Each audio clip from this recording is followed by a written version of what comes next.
Welcome to Mrs. Nightmare. I just received a private message from what looks like a throwaway account. I am the pickle. What the hell? I am still reeling. I messaged him back hours ago, but as of now, we've had no further contact. I am the pickle. If you're reading this, please respond to me. If you know who this is, please message me. I have no idea whether or not this person is legitimate. His story might be the most bizarre thing I have ever read. But after my conversation with Madison, I am unable to doubt a single word of it. Actually, it answers at least some of my questions about whatever became of Puff. Just listen for yourself. It's also, in a morbid way, seasonally appropriate. Happy Easter. Tomorrow, I have the entire day off. I'm going to drive back to my old neighborhood outside Porterville and look around, see what I find there. I'll post another update then. Message from I am the pickle. Okay, so this is frickin' nuts. I think I knew the kid in your story, Jeremy Johansson, the neighbor boy. He went by JJ at the center. Pale, skinny kid, kinda jumpy. Woke up screaming in the middle of the night. Oh right, that was all of them. LOL. I should probably start my story a bit earlier. I have bipolar disorder. I was in a really shitty place for a while when I was 15. I'm 17 now. During a manic episode, I once locked myself in the bathroom at school and screamed at a security guard that the CCTV monitor was a government satellite sending me subliminal messages. On my bad days, I'd curl up in the fetal position in bed for 18 hours straight. I have it mostly under control now because I'm on the right combination of meds. I go to school and play soccer, and I'm pretty much a normal kid. But in 2018, a psychotic break, I'd rather not share, got me thrown into a behavioral health center in Pasadena, basically a glorified loony bin for children. So yeah, it was this big facility made up of big central building where the cafeteria and shrink offices were, and a bunch of little dorms or lodges. Each lodge had 10 rooms and a common area. We were allowed to go outside for an hour a day. There was a big grassy area and a rundown basketball court.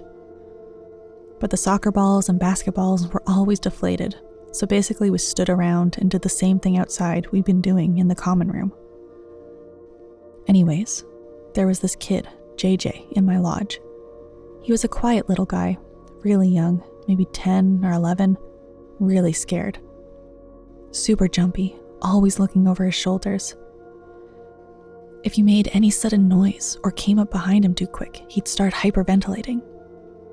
I thought he was scared because he was so little and away from his parents and all. But sometimes it seemed like it was much deeper than that. Like there was some definite, distinct thing he was afraid of. He had fits of screaming at night, and one time a possum got into the yard and he flipped shit. Crying, screaming, kicking, the works.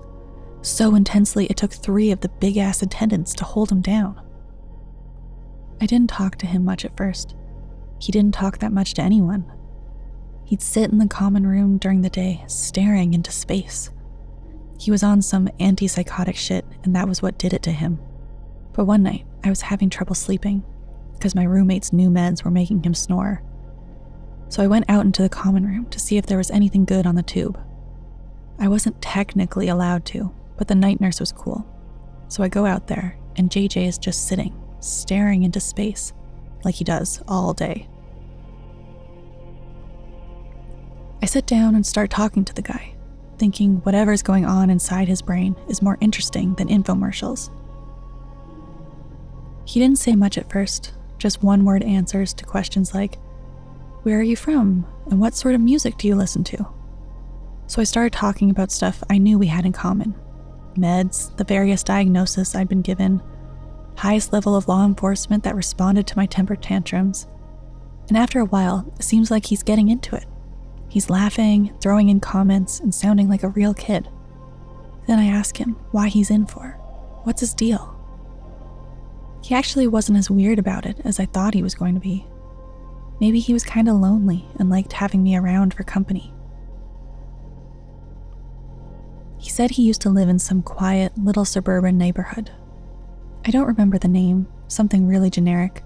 It might have been Porterville. And he had these 2 pet rabbits. Their names were Goldie and Lightning. They were really big and yellow. He kept them in a cage in his backyard. His dad built a hutch that was elevated a couple feet off the ground. There were a lot of dogs and cats in the neighborhood, and they would sneak into his yard and annoy the rabbits.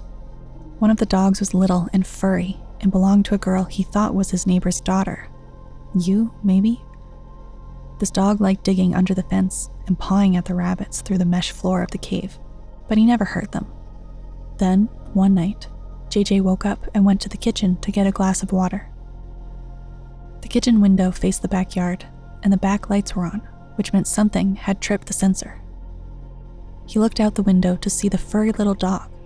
It was standing on its hind legs under his rabbit's cage, holding something in its paws. Some sort of tool. JJ ran up to his room to get his binoculars. By the time he was back downstairs and looking through them out the window, the dog was nearly done with whatever it was doing. He focused on its paws, but they were hands, not paws. I thought it was strange, too. What did he mean, hands? He said it was like the dog had squeezed itself like a tube of toothpaste. Its lower body was shrunk, and its front paws were extended. Its skin was displaced. Its paws had morphed into 5 protuberances, one of which was offset, an opposable thumb. Something metallic lay in the grass, a pair of wire cutters stolen from his father's toolbox. The dog had tossed them out of the way and was now grabbing a hold of the wire and pulling it down, creating a dog-sized hole. It then extended both of its paws, hands, to the edge of the opening and pulled itself up into the hutch. JJ, too freaked out to do anything, kept on watching. The wooden back of the hutch was to him, so he couldn't see what was going on inside. Finally, he snapped out of it and ran to get his shoes, then flew out the back door towards the hutch.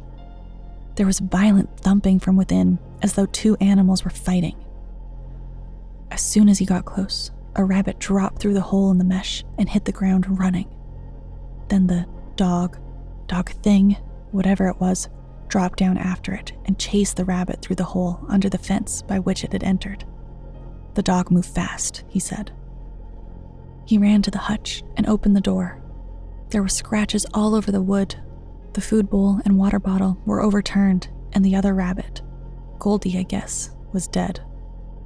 He said there was no blood, but its head sort of lolled around, so he thought the dog must have broken its neck. Like any little kid who found the pet he loves dead, he started crying and ran into his parents' room and shook them until they woke up. He managed to stammer out what had happened. His father shook his head and told him he'd probably had a nightmare, but agreed to go out and check. By the time they got to the hutch, the rabbit's body was gone. Both rabbits were gone, so was the dog, and so were the wire cutters. The dislodged square of mesh was folded back up into place. The next day, JJ told his parents what happened again and again and again, but they didn't believe him. They assumed he'd been dreaming, and that some neighborhood kid had stolen the rabbits as a joke. The neighbor's dog was missing as well. A hooligan was clearly going around kidnapping pets. But they did everything they could to recover the rabbits. They called all the neighbors and the local vet.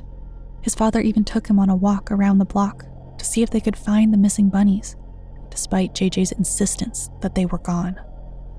Later that afternoon, their efforts bore fruit. Mrs. Gonzalez, who lived 2 doors down, found both rabbits in her backyard, lounging calmly under her sprinklers. She called JJ's parents and they retrieved the animals, both excited to break the good news to their son. JJ's dad put his hands over JJ's eyes and led him into the backyard, right to the front of the newly fixed hutch, where the bunnies sat safe and sound. JJ was totally freaked out. He ran to touch the creatures to make sure they were real. They were corporeal, but they were different. His rabbits were nice, he said, They always allowed him to pick them up and play with them in the grass, but now they backed away from his outstretched hand. When he finally managed to get a grip on them, they felt different. Their fur was cold, their skin was squishy. They were heavy, and their black eyes were dull and dead, like black marbles. He sat in his room the rest of the evening with the door closed, occasionally glancing out his second-story window. All he could see was the wooden back of the hutch. The rabbits scared him. They were dead. He knew they were dead, so they were zombies. He liked playing Resident Evil, but the thought of zombies being real scared the shit out of him, let alone the thought of bunny zombies living in his backyard. What the hell was that dog? The way it could grow extremities, squeeze itself into different shapes. At some point, JJ fell asleep. He hadn't intended to. He'd gone from wondering what happened to his rabbits to trying to figure out how to get rid of them, and had nothing. The best idea he thought of was waking up early and letting them out, then telling his parents the prankster struck again. But for some reason, he doubted the bunnies would go very far. He woke up in the middle of the night because he couldn't breathe. He opened his eyes and stared into dead black marbles. A rabbit, he couldn't tell which one, was sitting on his chest, its cold weight compressing his ribcage. The thing's tiny mouth curled. It was smiling at him. A twisted, evil smile. It held out a paw, then stepped on one foreleg with the other. Its paw bulged, then reshaped itself. Its toes grew longer, and a small nub popped out of the side. An opposable thumb. The digits weren't appearing out of nowhere, he told me. It was like putty in a rubber glove. The glove doesn't change shape, but it's flexible if whatever's inside it has the consistency of clay. Something like putty, something with the consistency of clay, was wearing his rabbit's skin like a glove. The rabbit held its grotesque, human-like hand in front of JJ's face, showing it off. Then it climbed onto his neck and pressed down. JJ twisted and turned, trying to throw the thing off of him, but it had itself wrapped around his neck. He opened his eyes just in time to see something large descend out of nowhere and land on his face. Something cold, heavy, and furry. He couldn't breathe. He felt himself getting weaker. He bit down. He couldn't eat for a week without puking. There were no words to describe just how disgusting the stuff in his mouth tasted. It was like thick mucus mixed with fur, mixed with something cold and stringy and chewy and rancid. But the rabbit noiselessly leaped off his face. He coughed and he spat and he twisted and he writhed. He rolled over and off his bed. He hit the ground hard and saw stars and realized he could scream. And he screamed and he screamed and he screamed. The light was turned on. He felt someone pull him up and off the floor. It was his mother. His father stood behind her. They both looked terrified. He puked. His parents led him downstairs, cleaned him up, gave him a glass of water. When he was capable of speaking, he told them the whole story. After he'd finished, they regarded him like he was a kindergartner who'd had a nightmare. "Baby," his mother cooed, "there were no rabbits in your room. There was nothing there but you." "Think about it, son," his father added. "The rabbits are outside in the hutch. The hutch is latched. The doors to the house are locked. Your door was closed, and your room is on the second floor. Even if the rabbits managed to get out of the hutch again, how would they have unlocked the back door, navigated the stairs, opened your door, and then escaped without us seeing them?" JJ's parents let him sleep in their bed that night. The next morning, they found the door to the hutch wide open and both rabbits gone. "I'm an idiot," his father told him. "I probably left the stupid thing unlatched." He and his father went to his room. The window was open.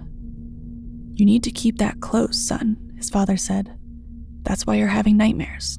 It gets too cold in here." JJ almost believed him. Then he saw the milky white goo. There was a small puddle of it on his pillow, and a faint trail leading from there to his nightstand, to his desk, and out the window. Out the window and down the ivy hedge. That's how they'd gotten in. That's how they'd gotten out. The things could climb. After that night, he refused to sleep alone in his room. He'd stay awake with the lights on, then tiptoe to his parents' room and pass out on the floor. His parents started to believe there was something wrong with him. He still couldn't eat. His body shrank. They started taking him to a psychiatrist, who started talking to him about hallucinations and schizophrenia and medications. JJ knew they were still there, still watching. He'd look out the kitchen window and see a large yellow rabbit in the backyard staring at him. He tried to show his mom, but by the time they got back to the window, the rabbit would inevitably be gone. When he returned to his room after playing outside, things would be moved around. One time, he found an old stuffed rabbit, previously buried in his closet, sitting on his bed. He knew it was Goldie and Lightning. They were messing with him. Then there was the final horror, the incident that inspired the fit that got him thrown into the behavior health center with me. He'd fallen asleep on the couch, he said. His mom must have roused him, and he must have stumbled, half asleep, to his room, because that's where he woke up. The cold woke him up. His window was open again. Or maybe a sound woke him up. He could swear he'd heard footsteps and the floorboards creaking. His eyes adjusted to the grayness of his room, which wasn't as dark as he'd expected. The light in the backyard was on, which meant someone or something was out there. Terrified, he reached out for his bed lamp. He was alone in the room. He looked about, and his parents were awoken again by his screams. JJ begged them through his tears to take him out of the house, to move somewhere far away. The rabbits were back, he cried, and they'd been transformed into monsters, and they wanted to abduct him and kill him and do who knows what with his body. His parents shook their heads sadly. The psychiatrist must be right. Their son was suffering from schizophrenia and needed to be somewhere he could be taken care of by professionals. They saw the words. They assumed JJ had scrawled above his bed and knew he was a danger to himself. JJ was scared of going home, he told me that night. He knew the rabbits, or what had once been rabbits, were still there. He promised me he wasn't crazy. At the time, I didn't believe him. I spent a lot of time around other psych patients, and they always insist they're not crazy. I was discharged from the center a week later, and I never saw or heard from JJ again. But after reading your story, I'm considering maybe he was telling the truth. I mean, it's either that or you and him are involved in some elaborate hoax. Because there's no way it's a coincidence. The two stories line up too perfectly, and I haven't even told you the worst part. Remember how I said there were words scrawled above JJ's bed? They were written in English, or some undignified attempt at English. JJ likened it to kindergarten writing. The English used by small things, just learning the language, but learning fast. Small, growing things who possess the ability to learn more and more, faster and faster, to adapt and change, to outsmart, and maybe even to conquer. The childish writing above JJ's bed read, "Us not alone will take your meat."